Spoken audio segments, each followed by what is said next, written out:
program on Does Addiction Treatment Work will be presented by Dr. Carl Christensen. Dr. Christensen has practiced in the fields of OBGYN and gynecological oncology as well as addiction medicine. He previously served as the medical director of the Eleanor Hutzel Williams Recovery Center, caring for pregnant women with substance use disorders, and was the medical director at Tallinn Medical Research Clinic in the Department of Psychiatry at Wayne State until 2018. He continues his work with pregnant women with addiction at St. Joe's in Ann Arbor, and also works at St. Joe's Recovery Specialists, treating people with chronic pain who are detoxing or tapering off of opioids. Carl is a past president of the Michigan Society of Addiction Medicine and the current medical director of the Michigan Health Professional Recovery Program. He is also the medical director for Dawn Farm. He was elected as a distinguished fellow for the American Society of Addiction Medicine in 2013 and has received numerous teaching awards, as well as being named one of the top docs in addiction medicine in our magazine for several years. Dr. Christensen currently works with the U.S. Attorney's Office, the DEA, and the local law enforcement as an expert witness for opioid prescribing cases. He retired from Wayne State University in 2012 and continues at Wayne State as a clinical associate professor in the Department of Psychiatry and OBGYN. Please join me in welcoming Carl.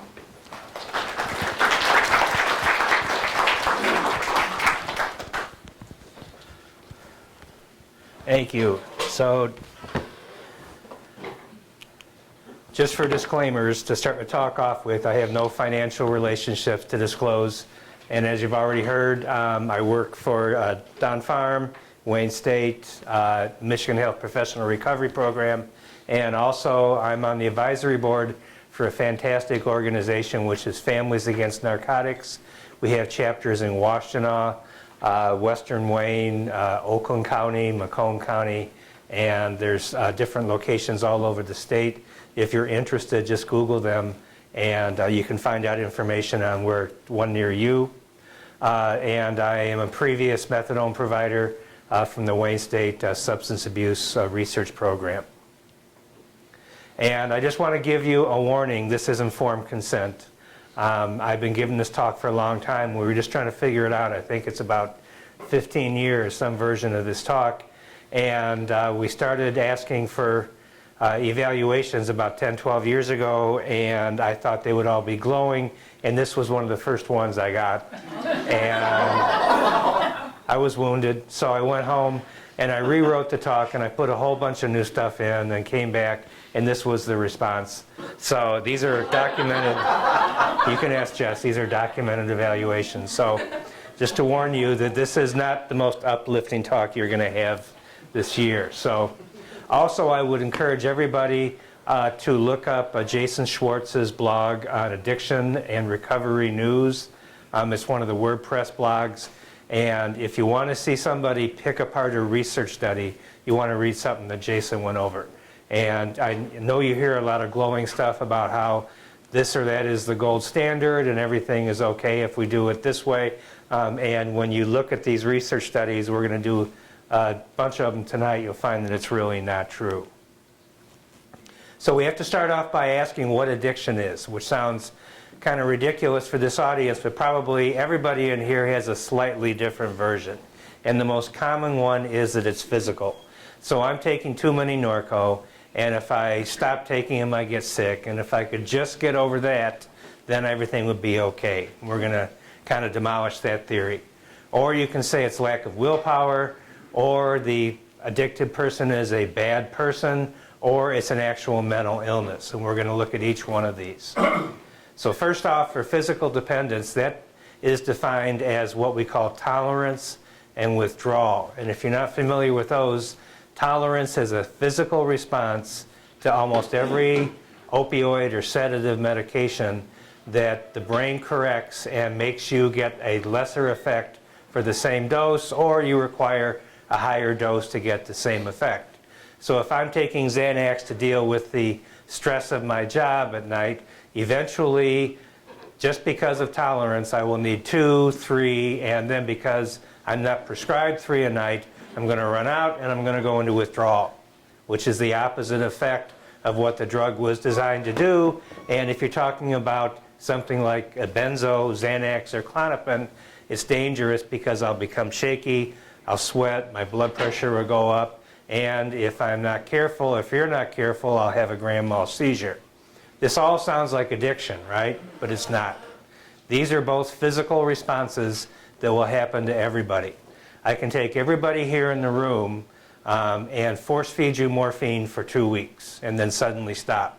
Everybody here in the room will become physically sick. It'll last a few days, it'll be gone, and you'll be glad, and you never want to go through that again. For about 15% of us, maybe more in this room, you'll be urged or you'll be compulsively driven to go out and steal money to get more morphine because we've activated the disease of addiction in you. And we're going to show you how that happens. Or you can say addiction is lack of willpower. And I've taken 4 gentlemen who were allegedly addicted to alcohol or amphetamines. The amphetamine addicts are on the left, the alcoholics are on the right. I'm trying to mix up the Republicans and Democrats.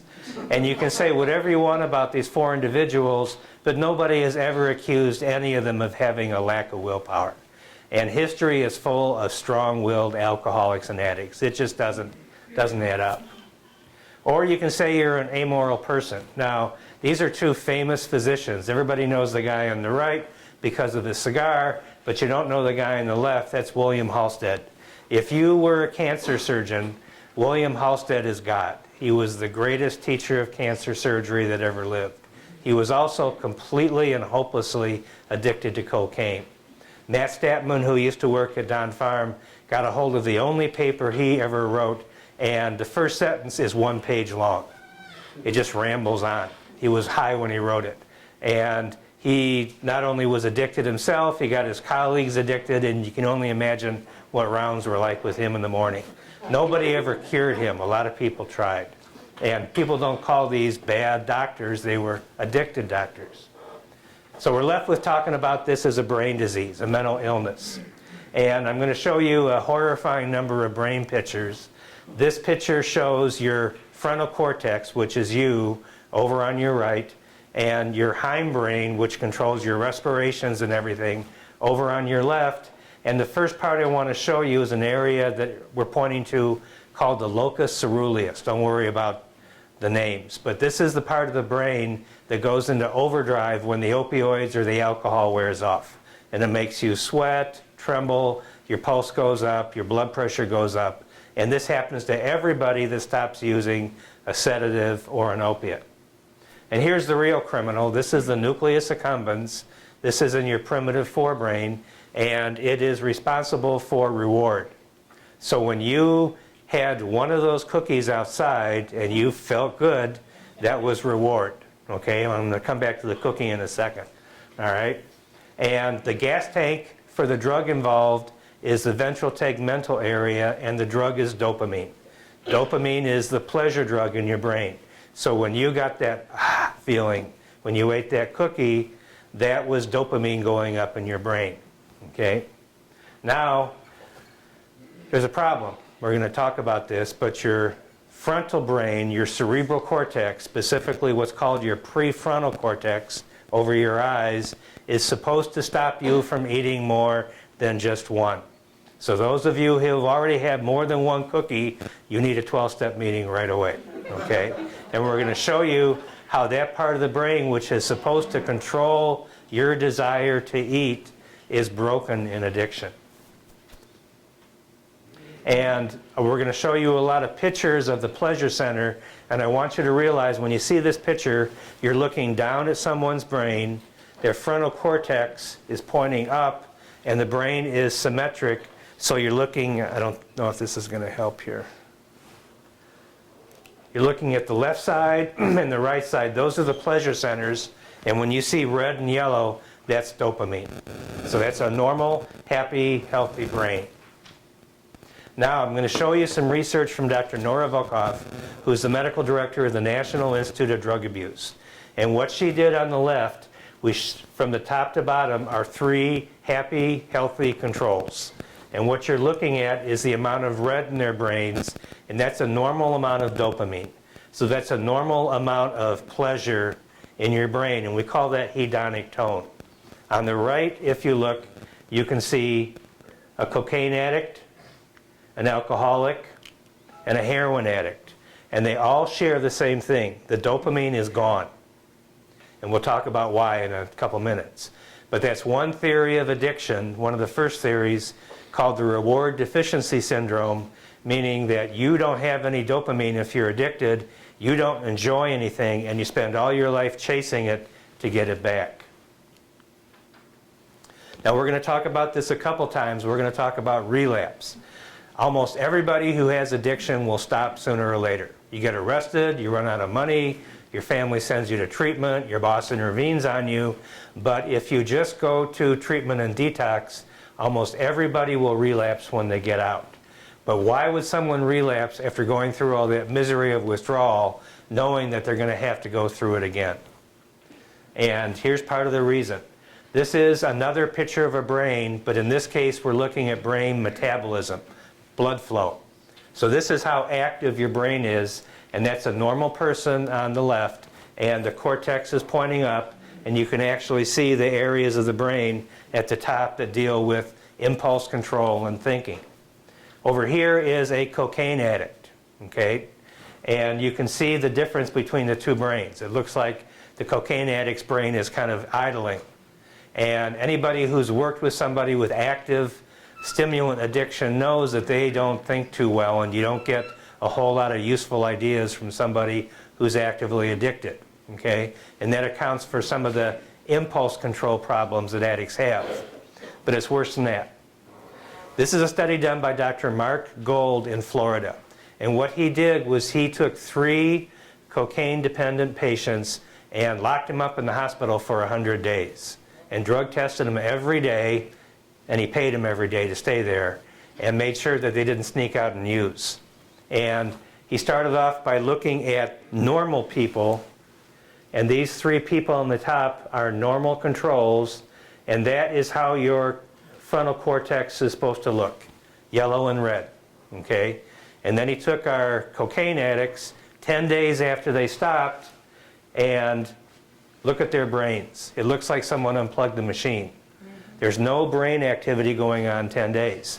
Now you may say, well, so what? That's only 10 days out. And I'll remind you that in Michigan, 10 days is probably more treatment than you're going to get. Okay? You're going to go to some place where they take good care of you for about a week. They're going to detox you. They're going to introduce you to recovery, give you a list of meetings, and send you on your way home. And you're going to use on the way home. And everyone's going to say, why did you do that? And the reason is your cortex, which is supposed to inhibit this stuff, is not working. 100 days later, look at their brains compared to the top. There's still a huge difference. At 100 days, you're supposed to not only be in recovery, you're supposed to be sponsoring people, back at work, back with your family, everything's normal. And I mentioned I was the medical director of the Impaired Doctors Program. If you were a cocaine-addicted surgeon, at about 100 days, this is when we would let you go back to doing surgery. And your brain is not looking too good here. Okay, so anybody who's having surgery next week, come whisper the name in my ear and I'll tell you if it's safe. So does it ever get better? And the answer is yes. This is a picture, we're going back to the pleasure centers, but this is a picture of recovery in a methamphetamine addict. Methamphetamine is a terrible drug because not only does it use up all your dopamine, it destroys the nerve cells that make dopamine. So it's one of the worst ones out there.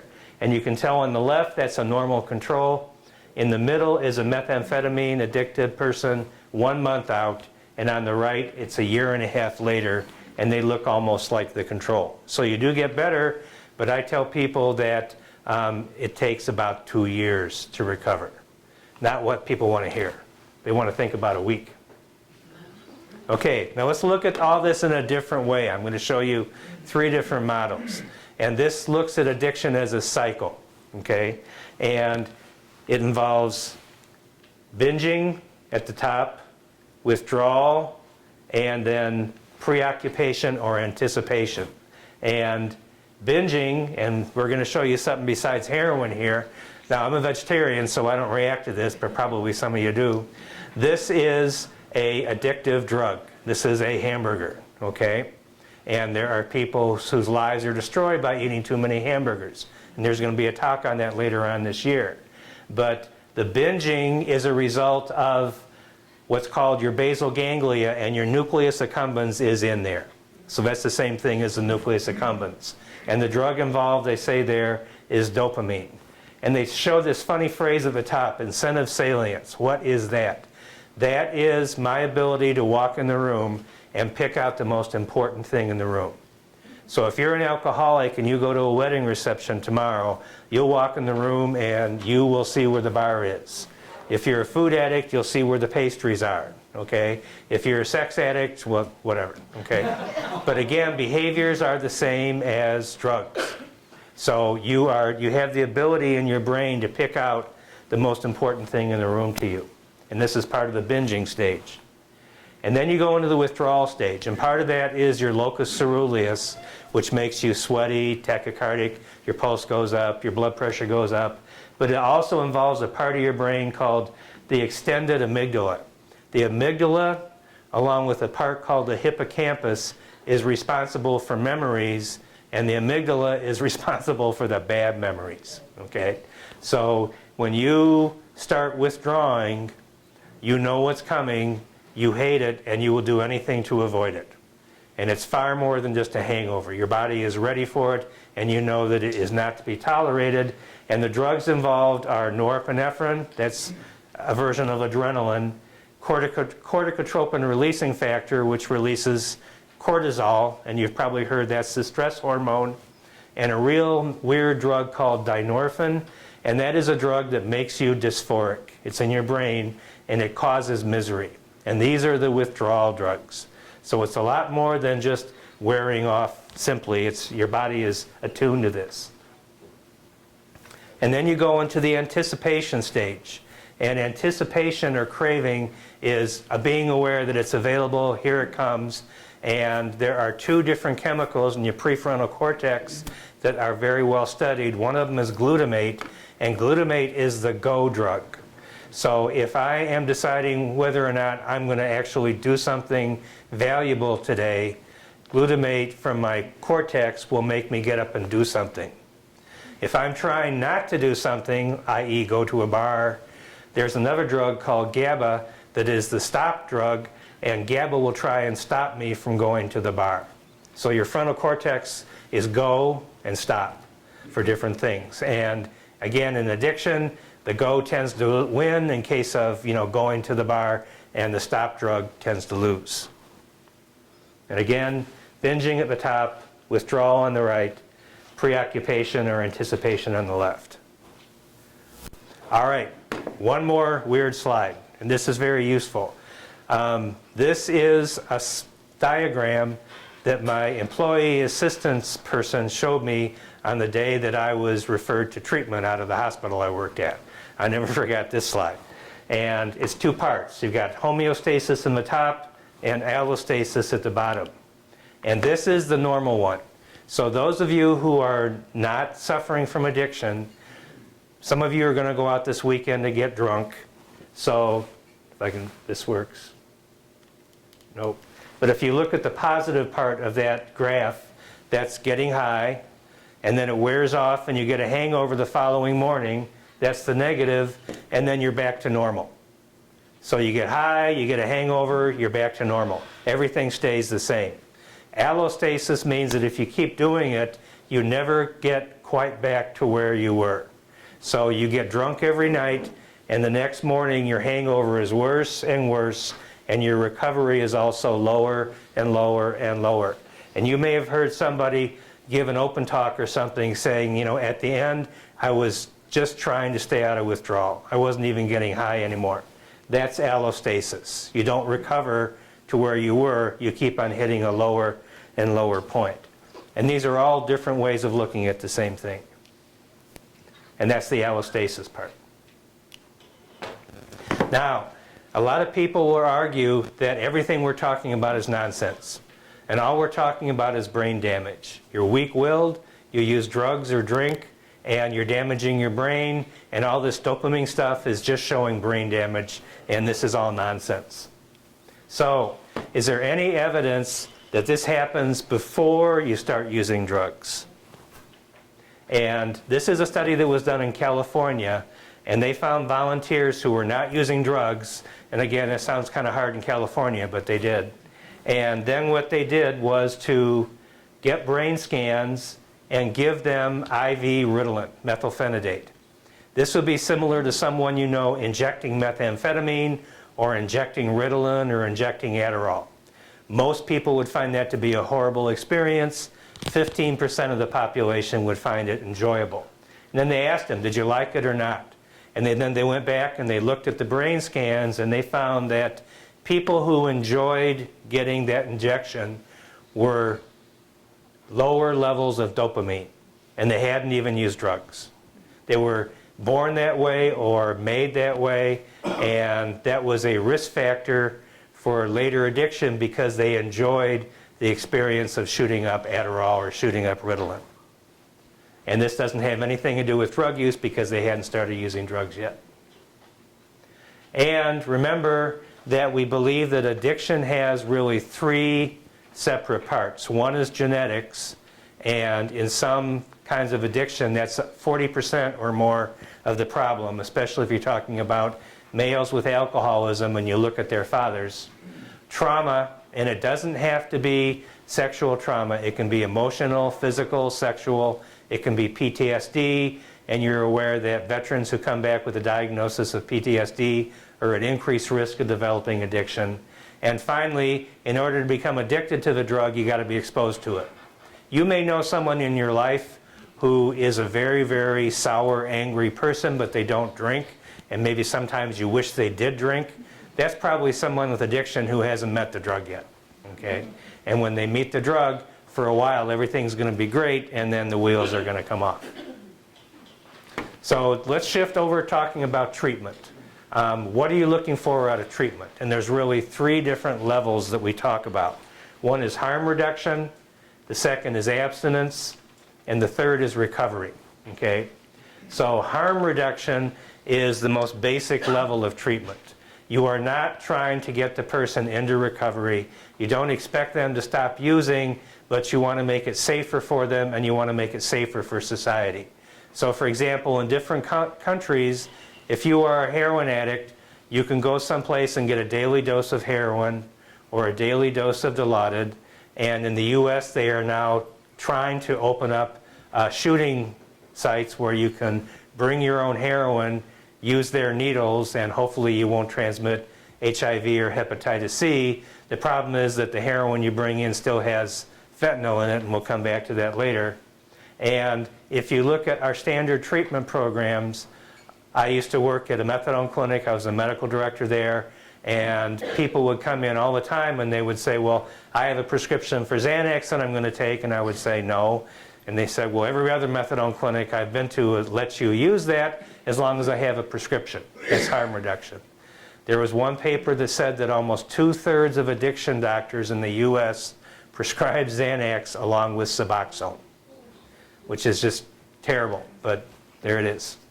And again, we're not trying to cure the patient or get them into recovery. We're trying to make the disease safer.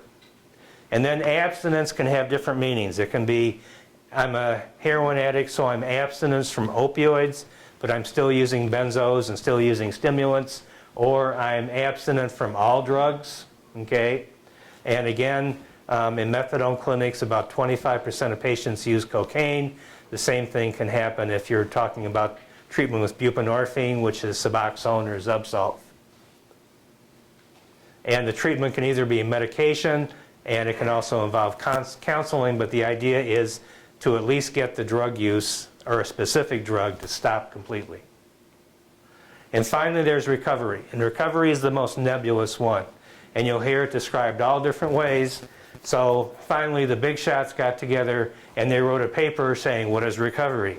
And here's what they said it was. It is abstinence, and they define that as being abstinent primarily to all mood-altering drugs. It's regaining your physical and mental health, and they don't want to use the word spirituality because that's what gets everybody upset.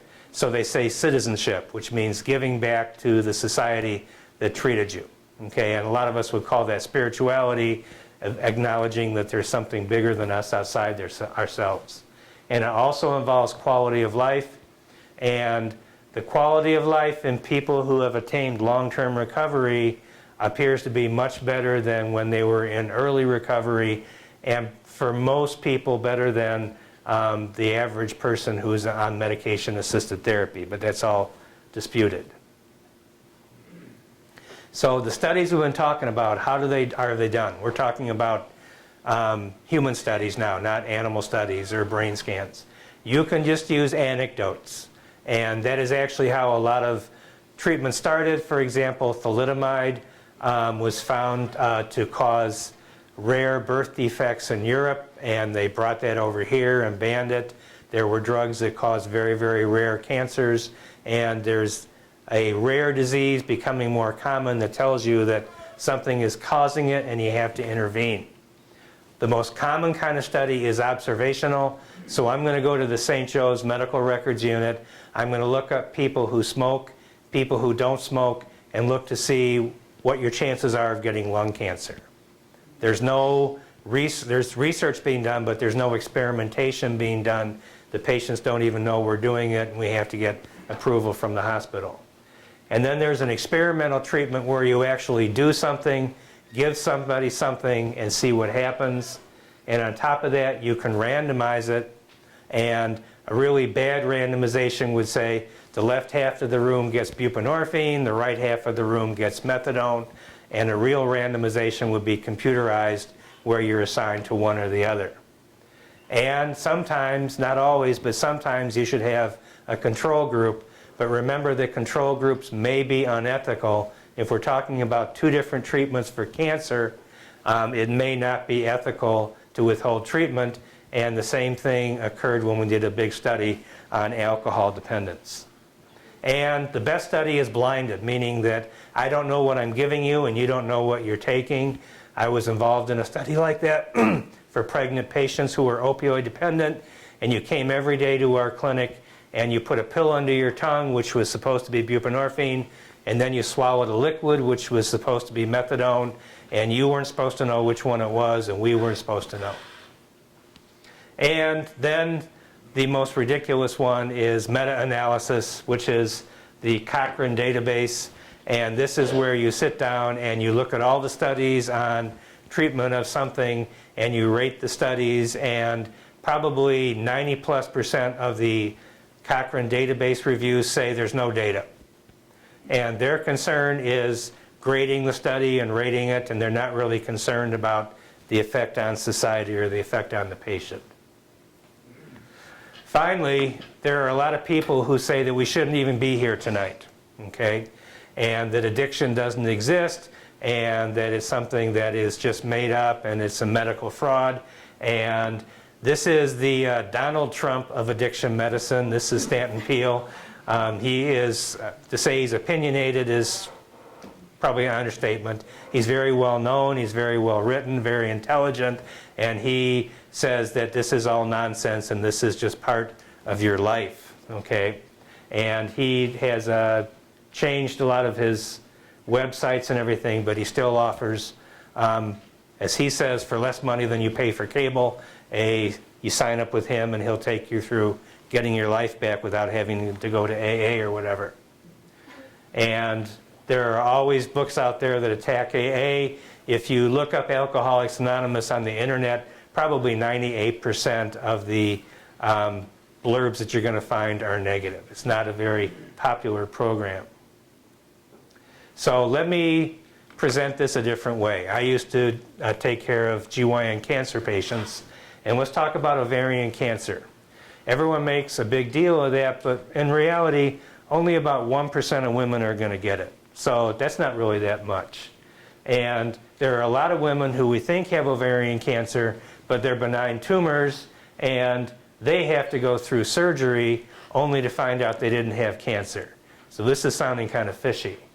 On top of that, even if we diagnose ovarian cancer, it's hard to treat, and patients often have to be treated over and over again, and we make a lot of money off ovarian cancer. So this sounds like a big cult, right? This is a conspiracy. So Ovarian cancer is a frog created by the medical establishment. Now, if I were to actually come out and say that and ask you to believe it, you'd recognize me for the idiot that I am and write licensing and regulatory affairs and have my medical license yanked. It's the same thing. Just to dismiss something like this because there are people who get better on their own is complete nonsense. And let's talk a little bit about AA, and does it relate to any type of science? There are phrases that you hear if you go to an AA meeting, and by the way, there's an excellent meeting on Saturday night, which I believe is now going to be upstairs on the second floor, Saturday night at St. Joe's. You don't have to be in recovery to go. You can just be interested in it, and you'll hear somebody who has some length of sobriety share their story, okay? And you'll hear somebody say something like, 1 is too many, 1,000 not enough. Don't get hungry, angry, lonely, or tired, and stay away from wet faces and wet places. And does this have any type of basis in science? Turns out it does.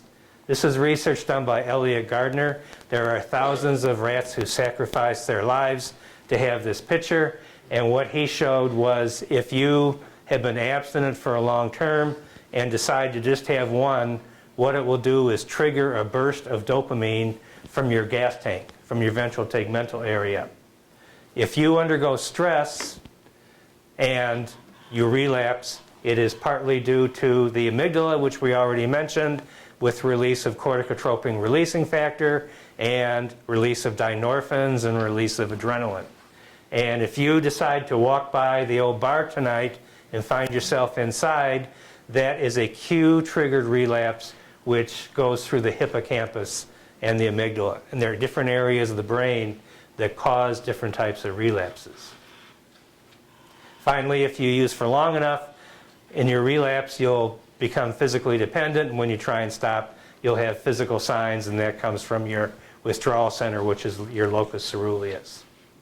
So we have all this stuff we have to deal with, okay? We got short-term withdrawal, long-term withdrawal, craving, compulsion.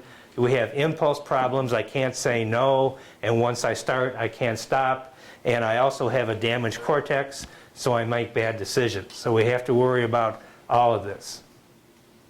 So let's go on back to treatment. So how do you treat addiction? One way is voluntary or forced abstinence. Okay? You can go to prison, or you can get on the wagon, and these both have horrible relapse rates. In a detox unit without any follow-up, if you are not given follow-up care, not given medication to follow up with, the relapse rate is close to 100%. And we know that this by itself simply doesn't work. Or you can use behavioral techniques, and the big three are going to be counseling, and the most common one is cognitive behavioral therapy, where you try and uncover an underlying, what they call a false belief, why I'm drinking. I'm not drinking just because I walked by the bar. I'm drinking because there's something wrong with me. Or mutual help groups, Alcoholics Anonymous and Narcotics Anonymous are the biggest ones in the country. They have one for virtually every addiction because they have very similar pathways. We have Overeaters Anonymous, we have Sex Anonymous, Gamblers Anonymous. Or you have medication-assisted therapy, and that's what we're going to focus on for the next few minutes.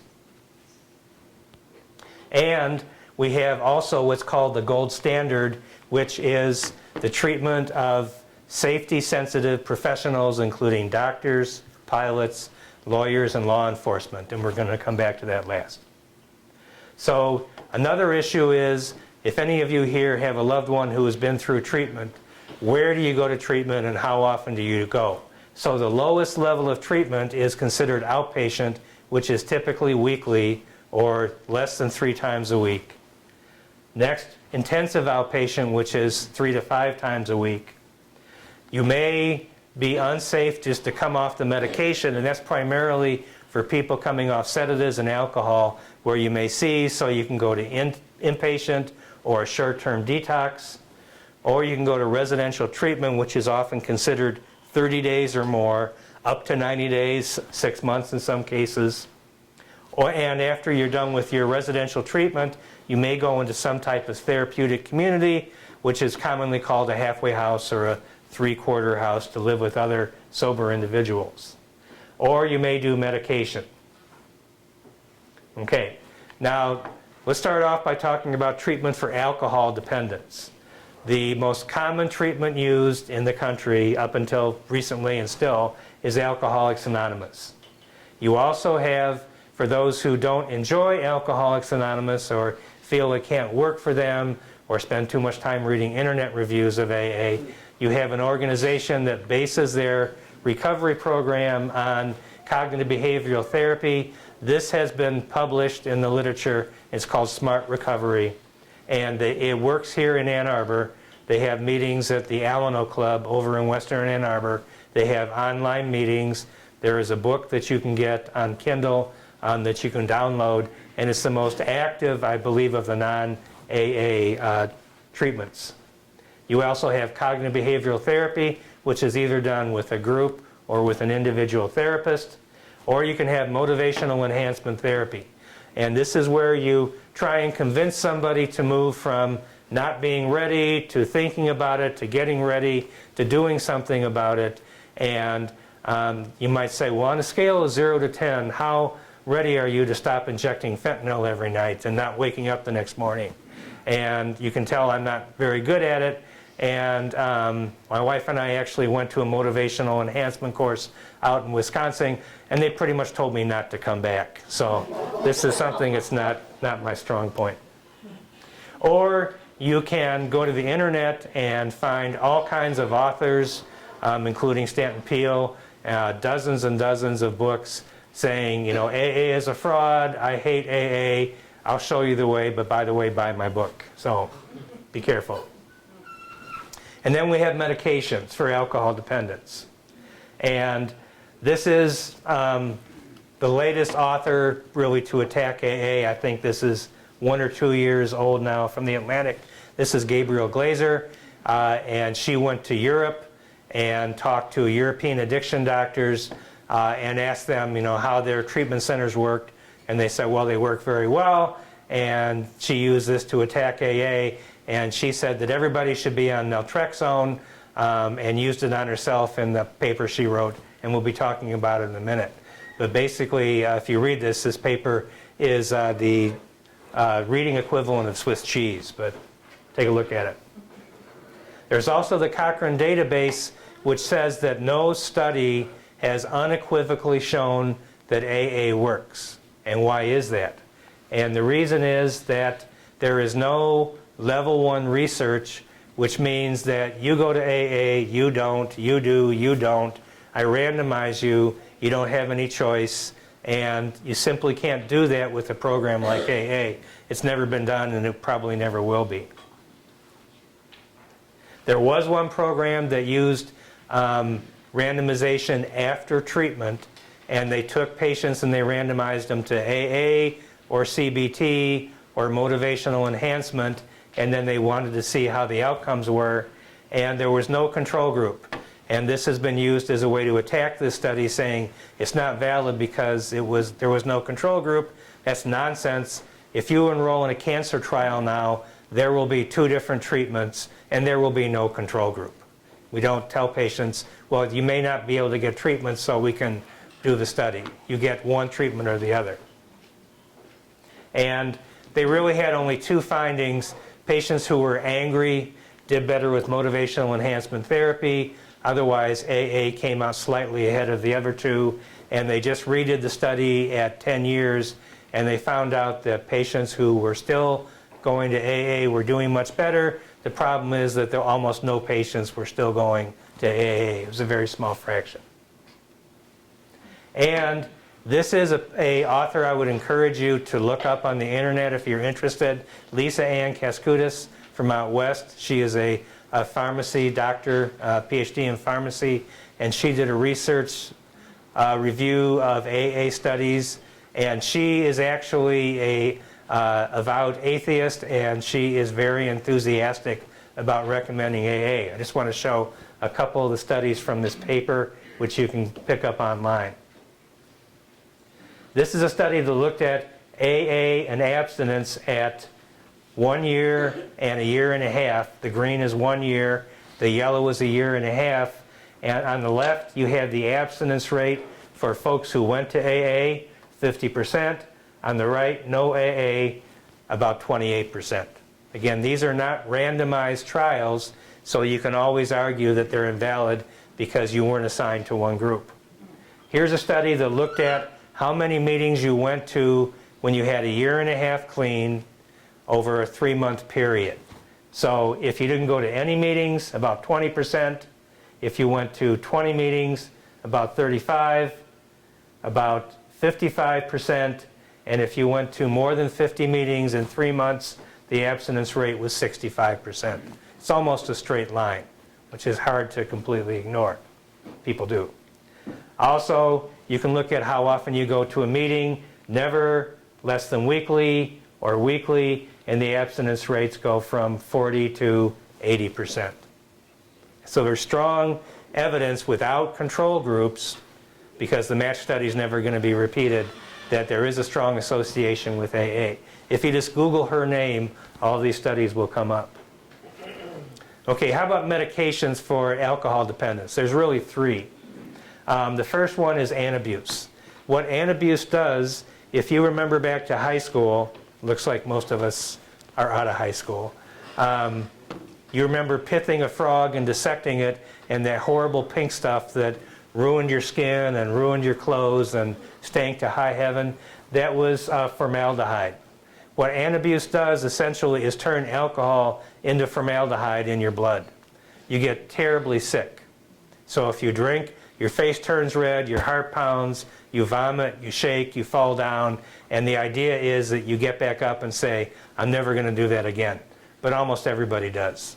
And it can be a dangerous medication if you've got heart disease or whatever. It can cause neuropathy, your hands and feet can go numb, and I don't recommend it really for anybody. The second medication is naltrexone, and here's where it gets tricky. Naltrexone is a cousin to naloxone. We're going to talk about that at the end of the study, Narcan, and naltrexone is an opioid blocker. What does that have to do with alcohol? The reason is that you get your high from alcohol through the same pathway as opioids. So if we block opioids in your brain, you don't get high. You can still get drunk, you can still stagger, get arrested, all the good stuff, but you don't get high.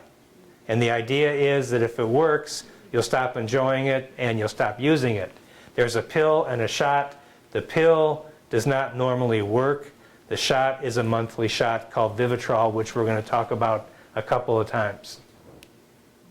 And this is the shot study, and this goes out for 6 months, and they compared the recommended dose of Vivitrol to placebo, and it looks like that the patients who took the Vivitrol shots were twice as likely to be abstinent as those who are on placebo. And this data is what got this shot approved for alcohol dependence, and I'll show you the opioid part in a minute. But I want to show you the same data in a different way to show you how tricky it can be. This is the same data in a bar graph, and that red arrow points to the patients before they went into the study. These are alcoholic patients, and they were drinking an average of 27 out of 30 days. And then they got randomized to nothing, low dose, or high dose, and look what happened to the placebo group. Their use was cut in half just by being enrolled in the study. And that's the huge placebo effect you see in these studies. And then we have half strength and full strength. But the biggest drop you got was signing up for the study. No one knows why. Drug number 2 is a camprosate, also called Campro. No one knows how it works, so be careful. And it seems to decrease craving, and it probably works on a drug called glutamate or GABA, and it is relatively harmless, and I have had patients respond to it and patients who didn't even know they were taking it. But it has very, very few side effects. It's supposed to decrease craving for alcohol. And they did a huge study called the Combined Trial, and they took counseling, nothing, naltrexone, a camprosate, and they mixed them all in different combinations, and here's what they found. Very strange. The only people who got better were people who were either taking naltrexone or cognitive behavioral therapy and getting a placebo pill. So the outcome of this study was if you were taking a pill, you got better. This study cost millions, okay? So the outcome was not all that rewarding. Now the last part of this is the Sinclair Method. And this is something that's not popular in the US, and it is derided by addiction doctors. But this is David Sinclair, who is dead now, but he was a researcher from Europe, and what he showed was that if people took the naltrexone pill only when they were going to drink, things went well. If they took naltrexone every day, it kind of backfired. And the idea here is extinction, which means that you take the pill before you drink, you don't enjoy it, you realize it was a waste of time, a waste of a drunk driving arrest, but the days that you weren't going to drink, you didn't take anything, so you don't have any side effects from the pill. The problem is that you have to keep drinking to use the method because you have to not enjoy it.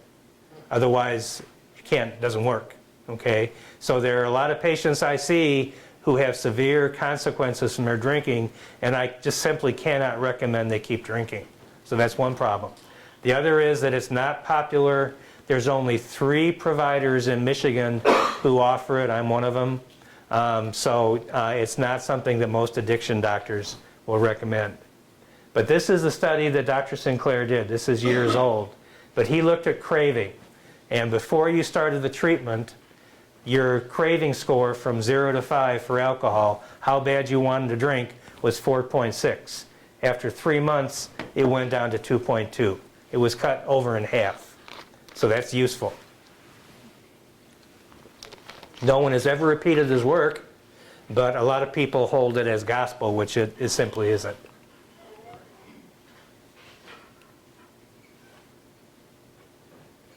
And the next drug is Baclofen. I don't recommend this at all.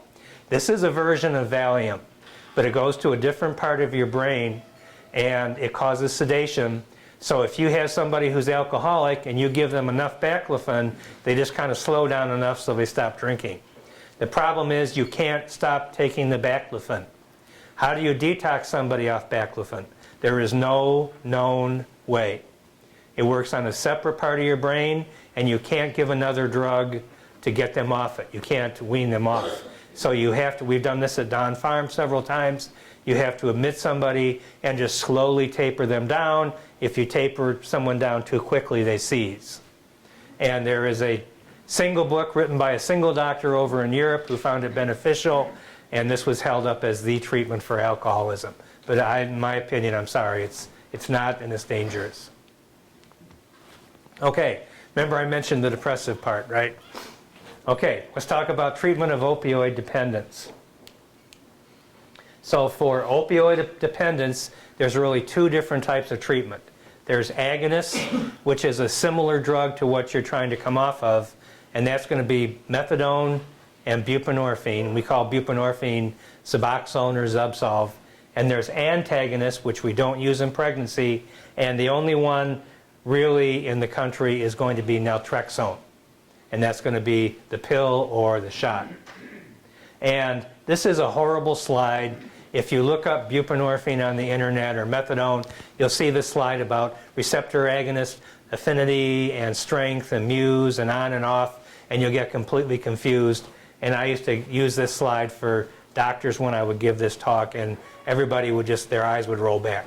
So here's what I do. I compare these to gasoline, okay? If you use methadone or heroin, you are getting the biggest bang for your buck. These drugs are the strongest ones. They're like Sunoco 260. They give you the most relief from withdrawal, the most euphoria, the most pain relief, and the greatest risk of overdose. If you use buprenorphine, this is like this 87 octane crap that I buy for my car. It's much weaker, and buprenorphine does not give you as much withdrawal control, pain relief, euphoria, but it is immensely safer than methadone as far as causing an overdose. And finally, if you use naltrexone, you're putting water in your gas tank and the engine stops, because naltrexone is a complete opioid blocker. So for this first one, methadone. Methadone is the oldest treatment we had. It was made legal in 1965, and it is used around the world. This is a picture of a methadone clinic in Minnesota, and a picture of a methadone clinic in Tanzania, where I used to live, and it's the same thing. You go there every day, you get your dose, and you go home, and it's dispensed, and it's not typically given out because it can be far too dangerous. And methadone has a lot of benefits, and these have been shown over and over. It causes less mortality, IV drug use, crime, HIV, hepatitis C, a decrease in relapse if you're getting out of prison and coming back out in the population, and patients get their lives back and a higher functional level, but it has a lot of stigma. You also have to be very, very careful with it, because when you start it, it builds up quickly in your blood, and if you don't watch out for it, it will kill you. And the most dangerous time for any addict is the first 2 weeks in a methadone clinic, because if the doctor doesn't know what they're doing, you'll come in, you'll complain of withdrawal, and I'll give you more and more each day. It'll build up in your blood, and on day 7 they find you deceased. So you have to be very, very careful with it. And this is a study from the original HIV days. This was back in the late 1980s, when we didn't really have any effective treatment for HIV, and we really focused on prevention, and we knew that at that time IV drug use was the way that it was transmitted. And this was a review of all the methadone clinics in New York, and it showed that over 5 years in a methadone clinic, IV drug use dropped 80%, 70%. And that's huge, okay? These people are not big book thumpers. They're not in recovery. They're still using a lot of other drugs, but they're not injecting. Now remember those pictures I showed you of damaged brains? Those same patients decided they were cured and decided to leave the clinic. Within 12 months, 80% were back to injecting drugs. These drugs stop working when you stop taking them. But a lot of people on methadone use cocaine, marijuana, stimulants, sedatives. It's difficult to get in the clinic, and there's a lot of stigma. Now, I am not endorsing using methadone pills. Methadone pills, which are approved for pain, are very dangerous. They account for 3% of the pain pill prescriptions in the US and up to 30% of the prescription pill deaths. So no one should prescribe methadone unless they have a lot of experience with it. And if you have a family member who's prescribed methadone, your first job is to probably talk them out of taking it. It can be very, very dangerous. So drug number 2 is buprenorphine, and it's the low octane fuel. It's a partial agonist. It is less effective, less analgesia, pain control, but less respiratory depression, and that's how an opioid kills you, so it's safer. There are 4,000 to 5,000 deaths a year from methadone, but only a handful, probably 100 to 200 with buprenorphine, and those are almost always patients who mix it with alcohol or benzos. And to spare you the agony of going through these studies, this just shows that at 2 years, about 40% of patients are enrolled still in a buprenorphine clinic out in the East Coast. And think of that 40 to 60% number. That's the typical success rate for using medication-assisted therapy while you take it. But again, like methadone, other drug use is very common, sometimes prescribed. People drop out. Less than half of patients are still on buprenorphine 6 months after they start it, and that's bad. When you come off it, the relapse rate is over 90%, and if you tell anybody at an AA meeting or an NA meeting you're on Suboxone or Zubsolv, you are horribly stigmatized, and this is something that we haven't gotten over. It's also not popular with Child Protective Services or the court system. And the way up people, the Cochrane Database, say that methadone works better because it gets you higher and it's better at keeping you in treatment, but the buprenorphine is safer. Okay, drug number 3, Vivitrol. This is the naltrexone, but instead of being a pill, you inject it. And this is a study that was done in Russia, And this is a real-life treatment center in Russia. What you do is you come in, you're handcuffed to a cot, you go through withdrawal, which consists of nausea, vomiting, diarrhea, which is the reason the guy in the lower bunk looks so nervous. And then after 2 weeks, they unhandcuff you and you go out in the alley and use. The relapse rate is 100%. Medications are not allowed in Russia, so this was a great place to do the study. This is a special drug they have in Russia. This is crocodile. It is desomorphine, which is a drug like codeine, and it was taken off the market. So in Russia, you get codeine, you mix it with industrial solvent, and then you inject the industrial solvent into your veins, and whatever it goes into dissolves. And this poor woman has lost her eye, mouth, face on one side because she injected into her neck. So they did this study in Russia, and it was the top of the line study. Randomized, controlled, double blind. They got a 50-50 chance of getting the Vivitrol or getting a dummy shot, and it turns out at 6 months, about 60% of the Vivitrol patients were abstinent from opioids. They didn't check for anything else. If you were on the dummy shot, about 40% were abstinent. So that showed that it was working, and they got FDA approval. But again, remember, if you weren't enrolled in the study, you had 0% abstinence. So that 40% was all due to placebo effect. Most of the study was placebo effect. Why does this guy have to be wearing handcuffs? Okay? It's not because of withdrawal, it's because of craving. Craving is what causes relapse. If you talk to somebody who has a year of sobriety and you say, what have you been thinking about in the past year while you came off alcohol and drugs? They'll tell you they were thinking about alcohol and drugs. Okay? It's very pervasive, and craving is probably the #1 cause of relapse. And it turns out that Vivitrol cuts your craving in half, which we didn't expect to see because it's a blocker. Okay? It's not a substitute, it's a blocker. And remember that addiction is what we call the 4 C's. Craving, which means I don't have it, I'm thinking about it, I'm going to beat all of you out to that stack of cookies outside. Okay? That's all I can think about. I have to have a cookie just to feel normal, and I'm intentionally using a non-controlled substance to show you that anything can cause this. Once I start, I can't stop. Whoever wrote that commercial about bet you can't eat just one knew exactly what they were talking about. And despite blood pressure, weight, diabetes, loss of my family, everyone doesn't want to be around me, I can't stop eating cookies or whatever it is you're talking about. But if you're talking about Vivitrol, it is almost impossible to start somebody on Vivitrol because you got to stop using for a week. Try telling someone who's using heroin to come back in a week and we'll give you the first shot. They simply can't do it. It's not physically possible. So you have to either go inpatient to detox, or we get a lot of people who were in drug court and they were incarcerated. And one study compared people on Vivitrol to people on buprenorphine, and they did equally as well if you could get them on the Vivitrol. The problem is you can't do it as an outpatient. Okay, here's another problem with medication. Nobody wants to be on it.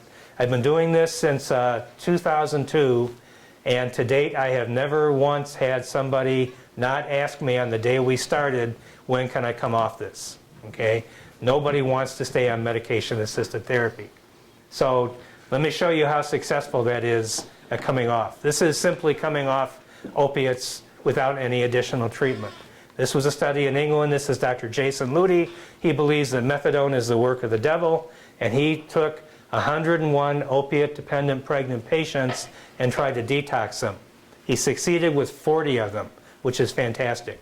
And nobody miscarried. Everything was great. And this was the study that claimed that you don't need MAT, medication-assisted therapy, to come off heroin.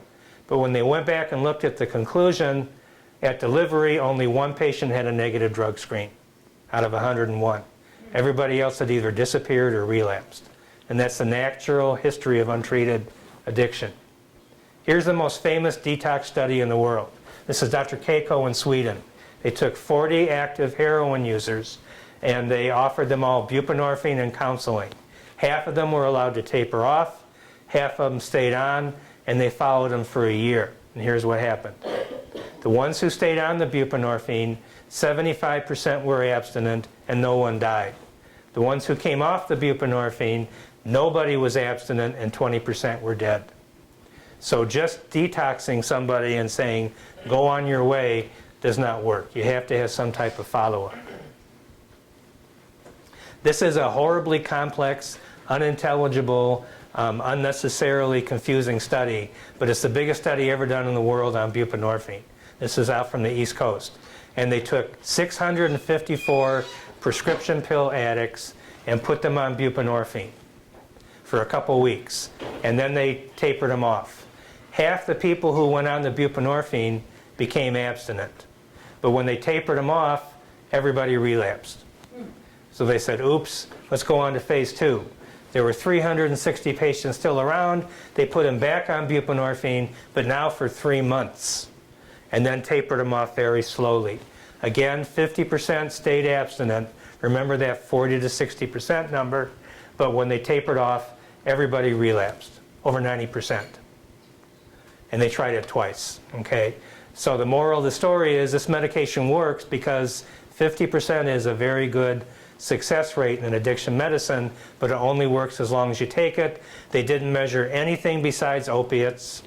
A lot of these people were still using other drugs, and everybody relapsed when they came off. The only other thing they found was patients who had been using heroin instead of prescription pills did not do well, and that's been shown in a couple of different studies. For some reason, those patients don't respond as well to buprenorphine. So MAT works 50%. If you stop it, you'll relapse, and because your body is now sensitive to opioids, you have an increased chance of dying. And buprenorphine, methadone, and Vivitrol are all essentially comparable. And, yep. Okay, now let's look at medication-free treatment for opioid dependence. We've talked about medication-free treatment for alcohol that was AA or motivational enhancement or CBT, and the problem is no one knows that it doesn't work, but there simply is not a lot of data out there. There is minimal information for any randomized controlled trials for residential treatment, and psychosocial treatments like counseling by themselves have not been shown to be very effective, and studies about residential treatment have really been ignored. This is one big study from Europe. And also, we know that a lot of treatment programs, residential treatment programs, are essentially criminal enterprises. And you've all heard the horror stories about Florida, where they scoop people off the street if they have insurance, plug them in, let them keep using drugs, and then when they run out of insurance, they put them back on the street. And the average person probably thinks of that as what goes on in a treatment program. So are there any exceptions? And there are. And these are the safety-sensitive professions. You may have heard about this in the paper recently. This is the treatment used for healthcare professionals, for pilots, for lawyers, including judges, and also for law enforcement. And if you're talking about treating healthcare professionals, these are often referred to as physician health programs. Some of them, including our program in Michigan, also take care of nurses and pharmacists. And they consider this to be the gold standard of treatment. And the reason for this is that the success rate is over 80% and probably about 90%. Okay, you've been hearing all these numbers about 50% while you take it and then 0% where you stop.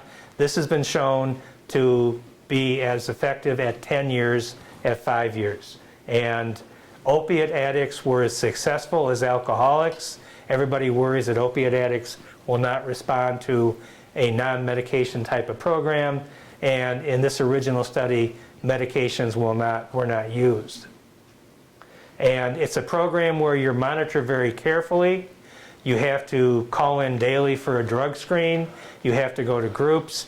You have to go to some type of mutual help meeting. It can be either AA, NA, smart recovery, you have to have a therapist, and if you have a relapse, you're immediately put back in some type of treatment, including going back into residential treatment. Now, let me give you the cynical version of why physician health programs work. They work because doctors have more to lose. Okay, I specialize in pregnant patients, and I can tell you that nobody has more to lose than a pregnant mom who has CPS breathing down their neck, and if this baby is born positive, they not only are going to lose this baby, but all the kids they have and all the kids they're going to have. That's actually the law in Michigan. I can't think of anybody who has more to lose than that. They work because doctors are smarter. I've been teaching medical school since 1990. This phrase is non-operative. They work because doctors can afford treatment. Now that may be true if you haven't lost everything, but typically when we get to someone in our program, they're very often homeless. They have 3 attorneys. They have 2 felony charges. I have people who have been living in the Salvation Army and have completed this program. They work because doctors get special treatment. That's true, but not in the way people mean it. Physicians, nurses, pharmacists, pilots, judges, lawyers get more intensive treatment and more intensive monitoring, and that's what works.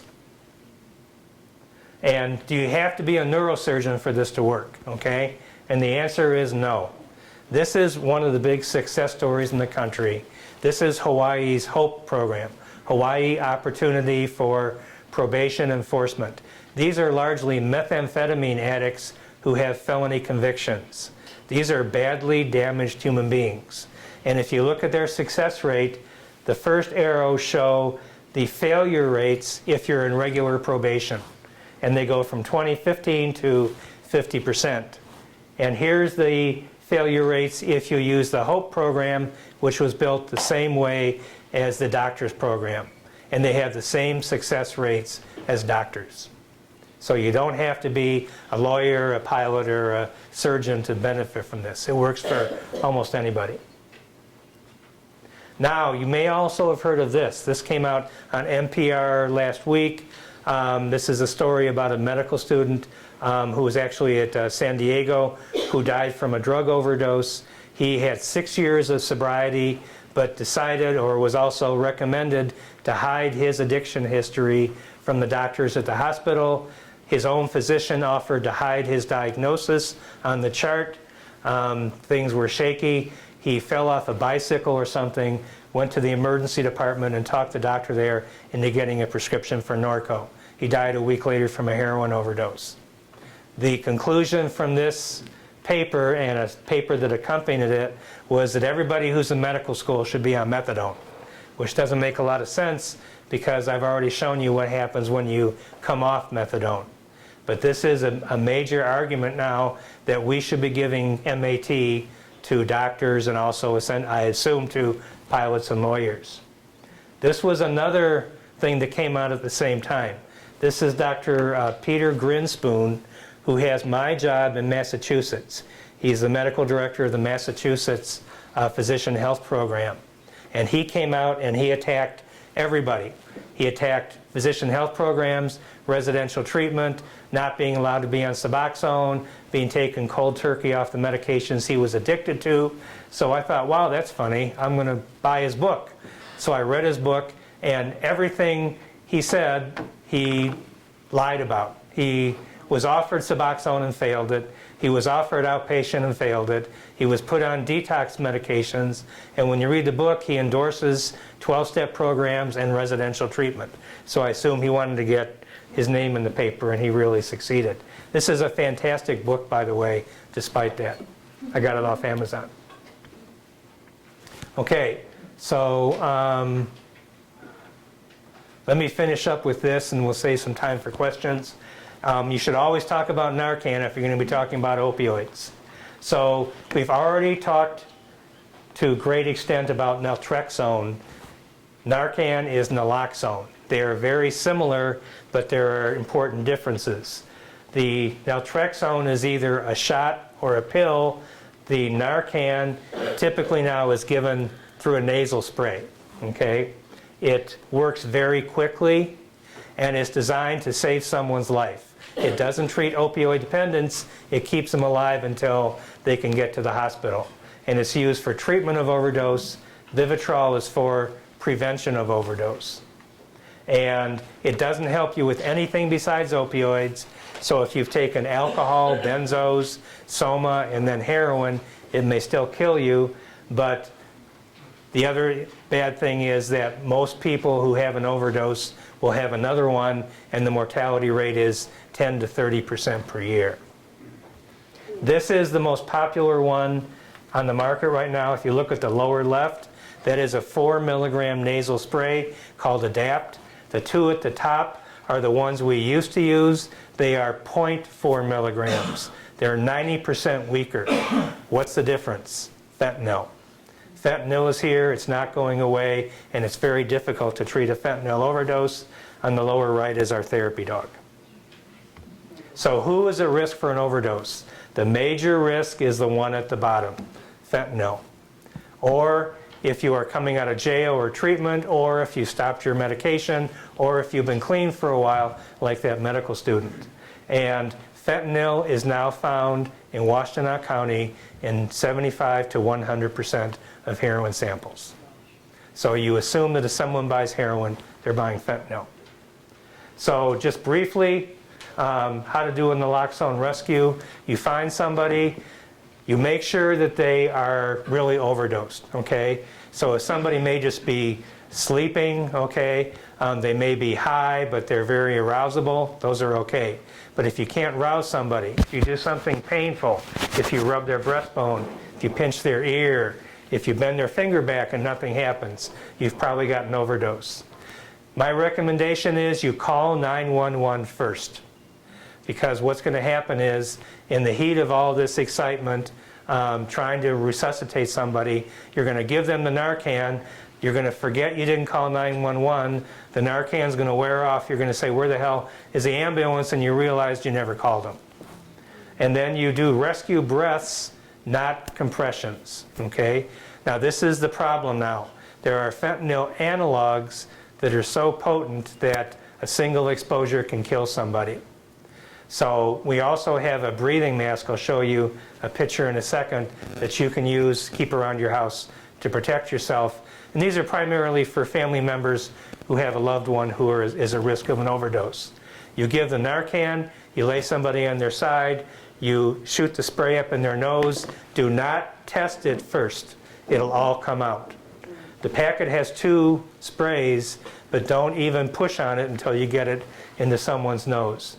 You can go back to using rescue breaths or the mask, and if you have more than 1 dose, give it every 3 minutes. And let me just show you, this is the mask. You can get it for $7 on Amazon.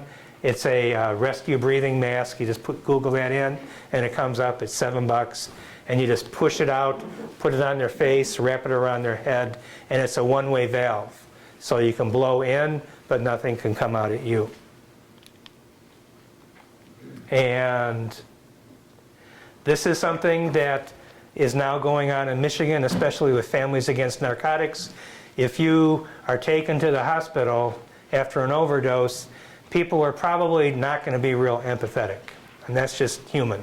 I have a patient who overdosed 3 times in one night. And the 3rd time they said they just gave him the Narcan and wheeled him out in the parking lot and left him. So we now have, set up here in Wayne County, at least, we now have coaches who will come to the emergency department, meet with someone, and try and talk them into going into treatment. And I think I'll stop right here and we can take any questions, so thank you for listening.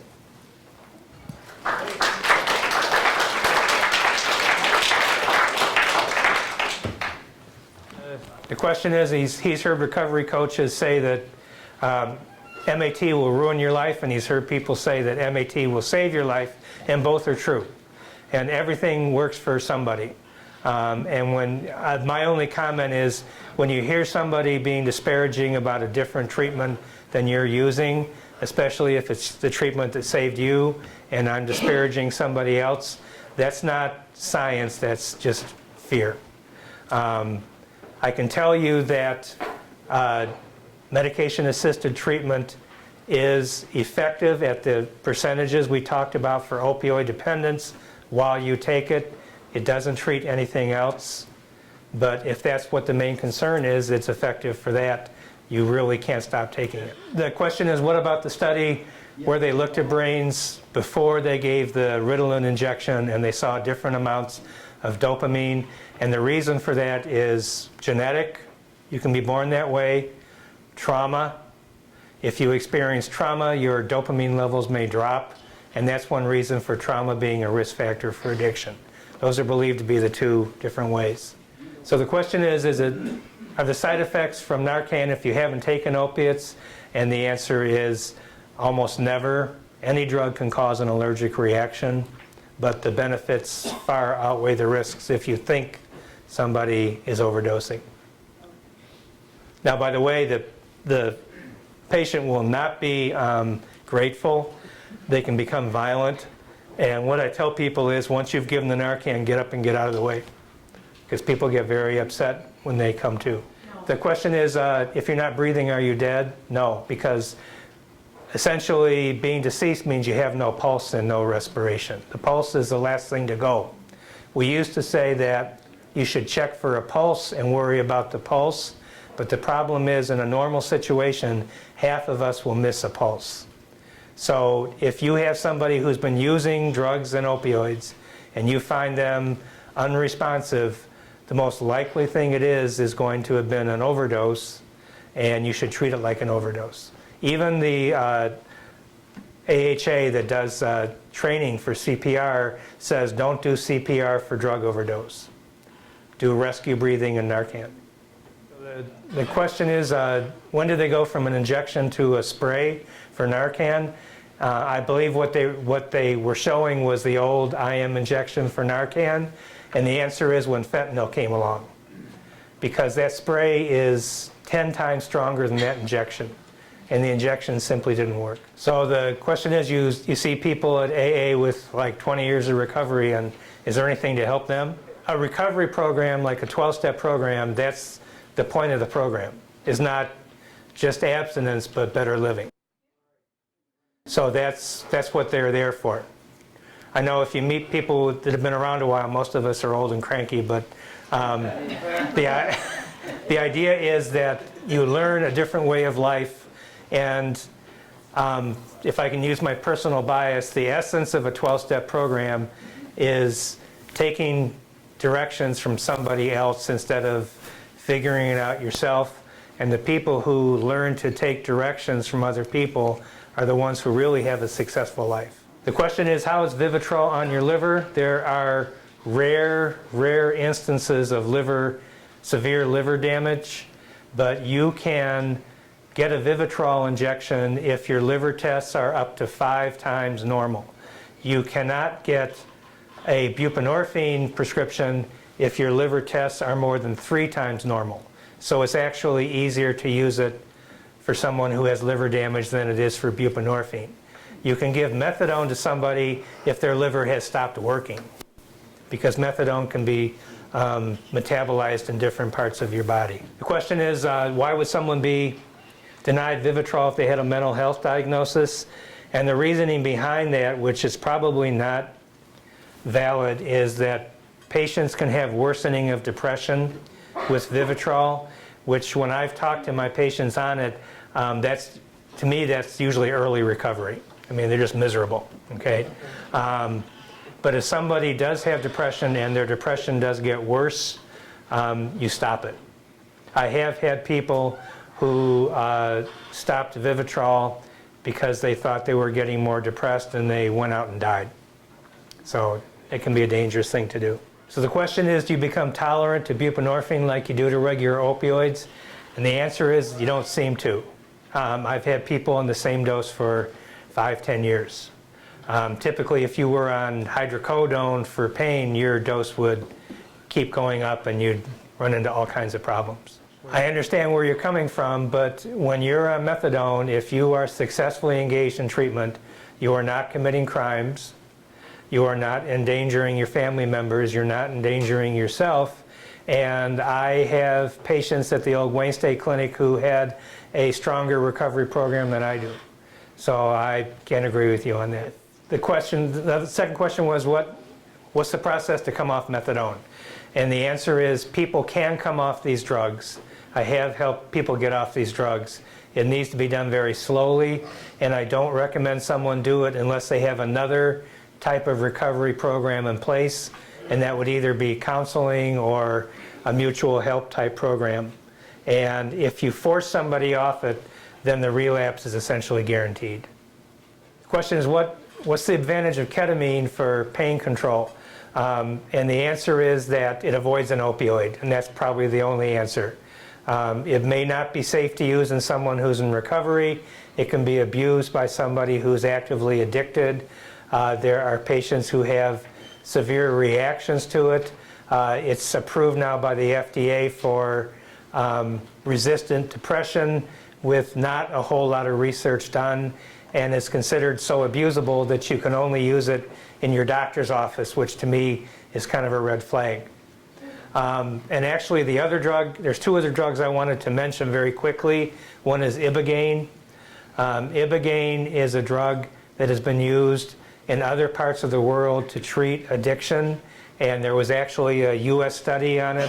One of the study subjects died and the study was closed, but it's kind of a shock treatment for your brain, and if it's done under the right conditions, it may offer a short-term treatment for opioid dependence.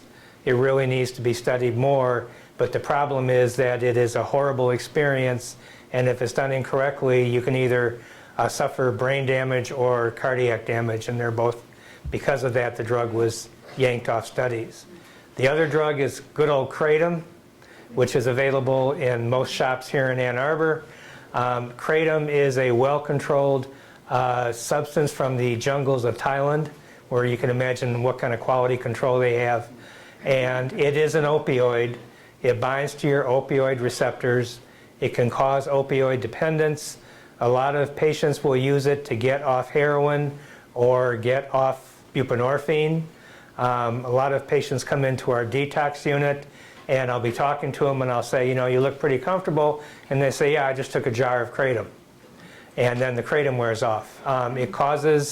It is an addictive substance, and I have had patients who have lost decades of recovery because they decided they wanted to try this energy drink, and they were told the energy drink was safe, and it's not. The question is, do you get tolerant to methadone? And it can happen, but it's not common, and the reason it probably doesn't happen is both methadone and buprenorphine work on the receptors that cause tolerance, so it's kind of like a safety valve. It's nothing like regular opioids where you almost always become tolerant. The statement is, how do you prevent relapse? Okay, we just showed you that medications, once they're stopped, have a high rate of relapse. The same is true with mutual help recovery. It's not considered a cure. I don't know of anybody who has long-term recovery that recommends that you stop going to meetings. And every once in a while you'll meet somebody who has a lot of recovery who stopped going to meetings and decided to try something once and they wind up back in detox. So if you're using a behavioral program like mutual help or therapy or cognitive therapy, I wouldn't recommend that you stop it. No.